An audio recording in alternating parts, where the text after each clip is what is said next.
Well, finally guys, make sure গেছে and we have spotted the beauty.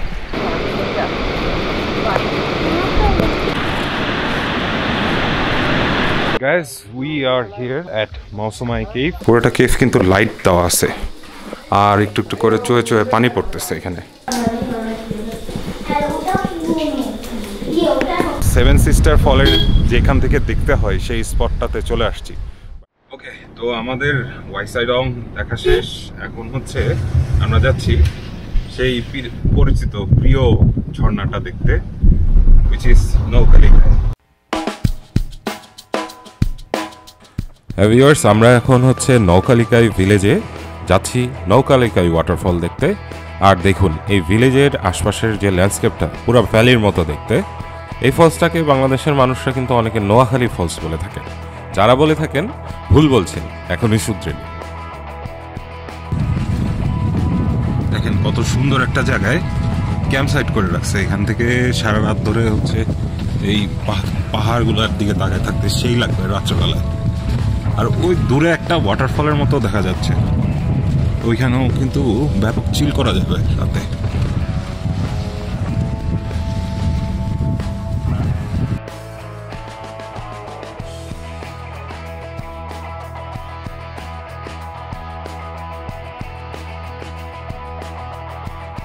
নৌকালিকায় waterfall কিন্তু আমরা গতবারও দেখে গিয়েছিলাম, কিন্তু সেটা ছিল শীতকালে। আর এবার আসছি বর্ষাকালের ঠিক পরের সময়টাতে, অর্থাৎ পারফেক্ট টাইমিংয়ে। এই টাইমে সবগুলো ঝর্ণা পূর্ণ যৌবনে থাকে, সেই সাথে কিন্তু মেঘও ভরপুর থাকে। এখন বড় প্রশ্ন হচ্ছে গিয়ে এই মেঘের আড়ালে ওয়াটারফলটাকে দেখতে পাবো কিনা।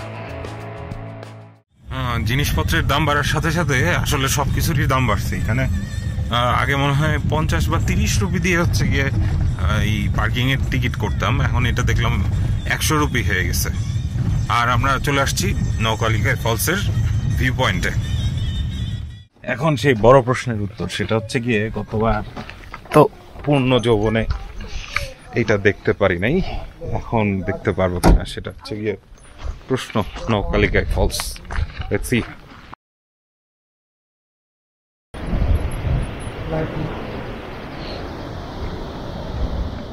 Well, the good news is এখানে পুরোটা মেঘে ঢেকে গেলেও এখানে একটু ফাঁকে ফাঁকে মেঘ একটু ফাঁকা হয়ে যাচ্ছে। আর ওই পয়েন্ট থেকে একটু ভালো মতো তাকায় থাকলেই ফলসের পানিগুলা পড়াটা দেখা যায়। বাট আপনাদের ক্যামেরায় কতটুকু দেখাইতে পারবো সেটাই হচ্ছে কি আসল প্রশ্ন।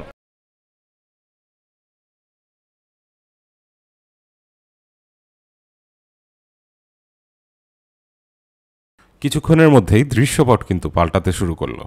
আমরা আস্তে আস্তে মেঘের আড়ালে সেই কাঙ্ক্ষিত ঝর্ণাটাকে দেখতে পেলাম, এবং এটা অসাধারণ একটা সিন ছিল।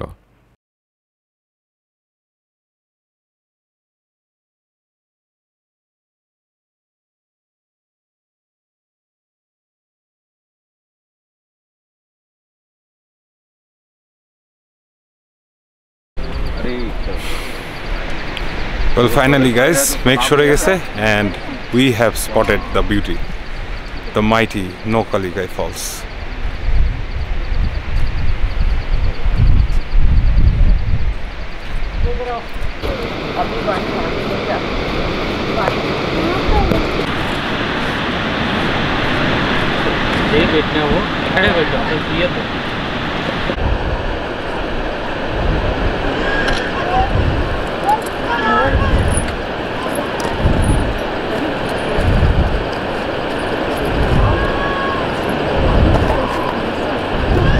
হ্যাঁ ভিউয়ার্স, ফাইনালি দেখতে পেলাম এই নৌকালিকায় ফলসকে। হ্যাঁ, ঠিক কি বলবো, একটা যুবতীর সৌন্দর্যের মতোই। এখানে এই ফলস এরকম পূর্ণ যৌবনে থাকে হচ্ছে বর্ষাকালের সময়, কিন্তু বর্ষাকালে এই যে দেখতেছেন মেঘ একটুক্ষণ পরপর ঢেকে যাচ্ছে, এই ঘটনাটাই ঘটতে থাকে। আর তখন এই যে ঠিক এরকম মেঘের আড়ালে ঢাকা পড়ে এই রূপসীর সৌন্দর্য, তো তখন আর এটা দেখা যায় না আর কি। তো মানে you are very lucky if you see this waterfall এরকম বর্ষাকালের পরে শরতের ঠিক এইরকম সময়টাতে। তো এটা মেঘালয় ট্রাভেল করার সবচেয়ে সুন্দর সময় এই কারণে, ম্যাক্সিমাম ফলস আপনি দেখতে পারবেন।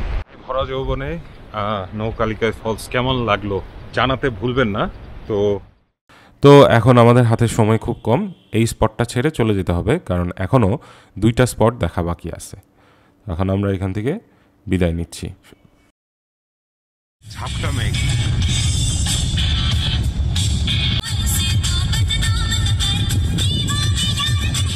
Guys, we are here at Mawsmai Cave. Mawsmai Cave এর পার্কিং স্পট হচ্ছে গিয়ে এটা। তো এইটা হচ্ছে one of the most famous places in Cherrapunji. তো এখানে আমরা এখন ঢুকবো, দেখবো কেভটা কীরকম। ভিতরে হচ্ছে গিয়ে এক ধরনের পাথর আছে, পাথরগুলো দেখতে অনেকটা এরকম। তো একটুক্ষণ পরে আমরা ভিতরে গিয়ে দেখাবো। দেখেন ওরা এই পর্যটন কেন্দ্রগুলোকে কত সুন্দরভাবে সাজিয়ে রাখছে। এখানে খাবার, লাঞ্চ, ডিনার সবই মনে হয় আছে, এবং ফ্রুটস, হাবিজাবি, সুভিনিয়ার শপ টপ সবই কিন্তু এখানে কিনতে পাওয়া যায়।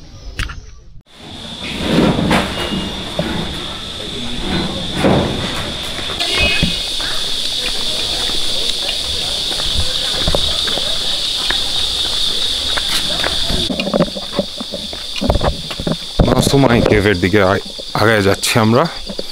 এখানেও কয়েকটা সিঁড়ি দেখা যাচ্ছে, জানি না এরকম আর কত সিঁড়ি উঠতে হবে। উঠে গেছি মাওসমাই কেভের উপরে, 20-30টা সিঁড়ি ছিল। কেভের ভিতরে ঢুকে গেছি আমরা। তো এইখানে ভালো জিনিস সেটা হচ্ছে গিয়ে পুরোটা কেভ কিন্তু লাইট দেওয়া আছে, আর একটু একটু করে চোয়ে চোয়ে পানি পড়তেছে এখানে।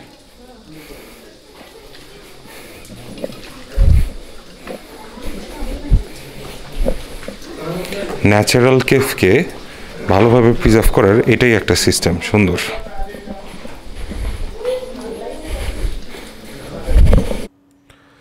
স্ট্যালাগমাইট আর স্ট্যালাকটাইট এই 2 পাথরের সমন্বয়ে এই গুহাটা হয়েছে।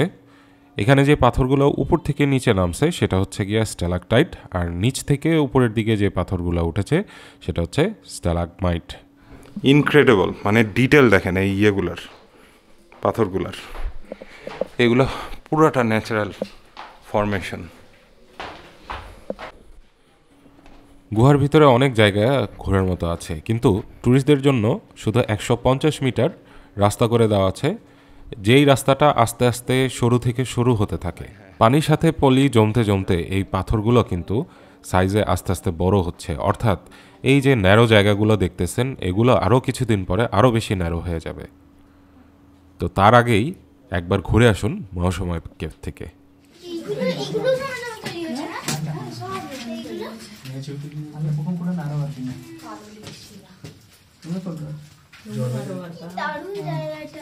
অনেক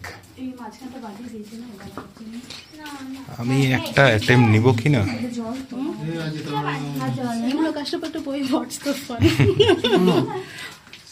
I can do it, but what if you are not able to come? Oh my god.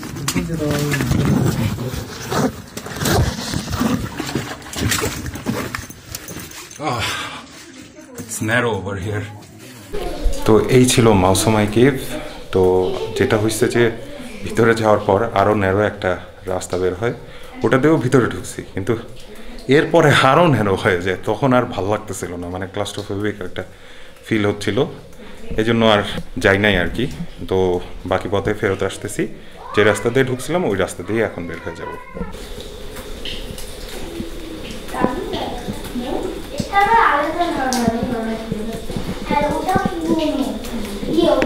তো ওই দিক দিয়ে না যেতে পারলো, যে দিক দিয়ে এক্সিট পয়েন্ট সেই পয়েন্ট দিয়ে একটু সামনের দিকে আগে যাচ্ছি।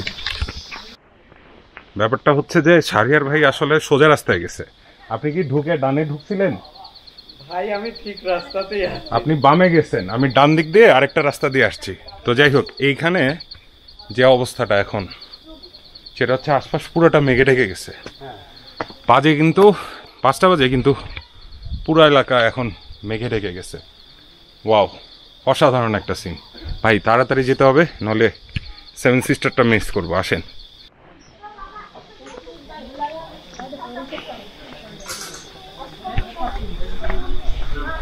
आणि तेवढा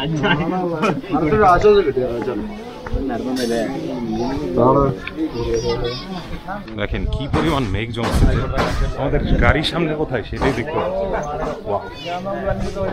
জাস্ট ওয়াও।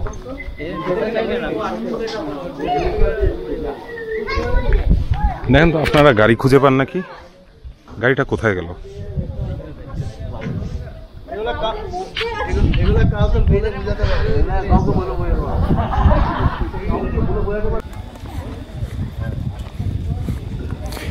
কথা হচ্ছে আমাদের গাড়িটা কোথায়?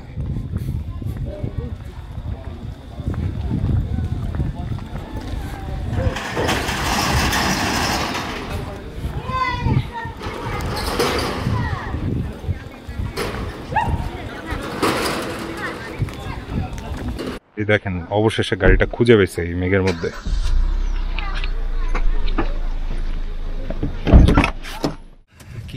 এখন যে অবস্থা সেটা হচ্ছে গিয়ে মেঘে দেখেন চারপাশ ঢেকে গেছে, আমরা সামনের গাড়িটা কোনো রকম দেখতে পারতেছি এবং কি বলবো, তো যেটা অবস্থা সেটা হচ্ছে গিয়ে 7 সিস্টার দেখার কোনো সম্ভাবনাই নেই। তারপরেও আমরা যাচ্ছি এই কারণ হচ্ছে গিয়ে আসছি যেহেতু অ্যাটলিস্ট শব্দটা শুনে যেতে পারবো।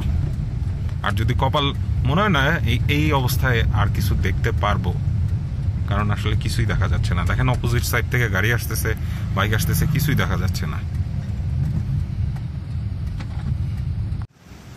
এই হয়েছে 7 সিস্টারের এখনকার অবস্থা। এই যে গাড়ি আমাদের ছেড়ে সামনে একটু গেছে, ওইটাই দেখা যাচ্ছে না, বাট ফলের কিছু শব্দ শোনা যাচ্ছে। এটা হচ্ছে 7 সিস্টারের অপোজিটে একটা ঝর্ণা, কোনো রকমে দেখা যাচ্ছে আর কি। এখন এত বেশি মেঘ, আমার ক্যামেরা হচ্ছে গিয়ে ঘোলা হয়ে যাচ্ছে একটুক্ষণ পর পর, এই অবস্থা মেঘের। এখন আমরা ওই পারে যাই, ওই পারে দেখি কি অবস্থা। ভিউয়ার্স, 7 সিস্টার ফলের যেখান থেকে দেখতে হয় সেই স্পটটাতে চলে আসছি, বাট দেখেন আমার এখান থেকে ওই পর্যন্ত হচ্ছে গিয়ে 10-20 ফিট দূর হবে, সেটাই দেখা যাচ্ছে না ঠিক মতো। আর ফলসটা কোত্থেকে দেখবো সেটাই তো আসল প্রশ্ন। এই মুহূর্তে পুরা এলাকা মেঘে ঢেকে গেছে। চেরাপুঞ্জিতে সাধারণত এরকমই হয়, যখন হচ্ছে সন্ধ্যা হয় তখন এরকম মেঘ দিয়ে আশপাশ ঢেকে যায়।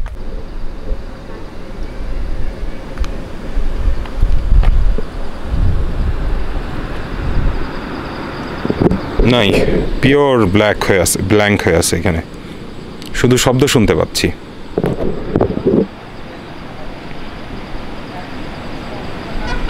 ভিউয়ার্স, আপনারা আশা করি 7 সিস্টারের শব্দটা শুনতে পাচ্ছেন, আমি পাচ্ছি, বাট বোঝা যাচ্ছে ওখানে ম্যাসিভ কিছু একটা, বিশাল মাপের দৈত্যাকার কিছু একটা, কোনো একটা ওয়াটারফল মানে গর্জে গর্জে পড়তেছে, এরকম একটা শব্দ শোনা যাচ্ছে।